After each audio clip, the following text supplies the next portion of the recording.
রামু গর্জনিয়া বাজার থেকে Naikhongchhari BGB bridge পর্যন্ত সড়ক নির্মাণ কাজে নিম্নমানের সামগ্রী ব্যবহারের অভিযোগের প্রেক্ষিতে দুদক সজাগা কক্সবাজার কর্তৃক আজকে একটি এনফোর্সমেন্ট অভিযান পরিচালিত হয়েছে।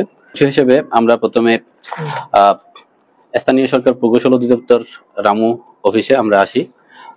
আমাদের যে অভিযোগ ছিল, অভিযোগ রিলেটেড যে রামু গর্জনিয়া বাজার থেকে নাইক্ষ্যংছড়ি ব্রিজ পর্যন্ত সড়ক নির্মাণের যে টেন্ডার সংশ্লিষ্ট ওয়ার্ক অর্ডার এবং হচ্ছে যে স্পেসিফিকেশন আমরা সংগ্রহ করি। এরপরে আমরা ঘটনাস্থলে যাই। ঘটনাস্থলে গিয়ে আমাদের মূল অভিযোগটা ছিল স্পেসিফিকলি যে নিম্নমানের ইটের খোয়া, বালি, সুরকি এগুলো ব্যবহার করে তারা সড়ক নির্মাণ করা হচ্ছে।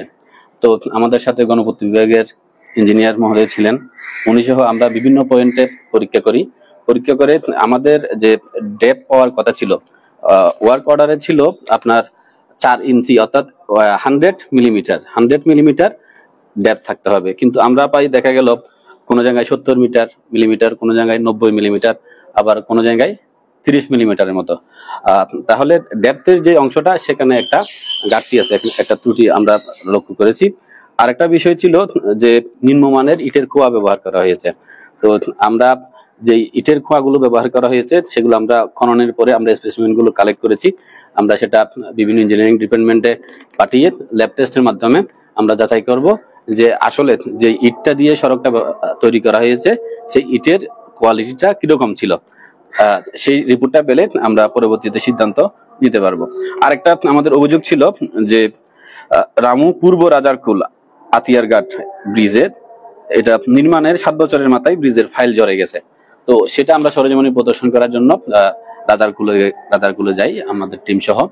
রাজারকুলে গিয়ে আমরা দেখি সড়কের যে ব্রিজের উপরের অংশে কোনো রকমের ত্রুটি নাই। তো আমরা স্থানীয় জনগণ যারা আছে তাদের সাথে কথা বললাম, তারা আমাদেরকে বলল যে ব্রিজের যে ফাইলিং এর থেকে যে ইট সিমেন্ট যেগুলো ছিল সেগুলো ঝরে গিয়ে আপনার লোহার অংশটা দেখা যাচ্ছে, লোহার রডটা দেখা যাচ্ছে, এবং সেই কারণে ব্রিজটা কাঁপতেছিল। তো আমরা চিন্তা করলাম এই জিনিসটা আমাদের সরেজমিনে দেখা দরকার। আমরা তারপরে একটা নৌকা ভাড়া করে ওখানে সরাসরি যাই, কিন্তু জোয়ার থাকার কারণে আসলে ওখানে কি অবস্থা সেটা আমাদের দেখা সম্ভব হয়নি। তবে আমরা চেষ্টা করব যাতে করে এটার জন্য একটা এক্সপার্ট ওপিনিয়ন নেওয়া যায়।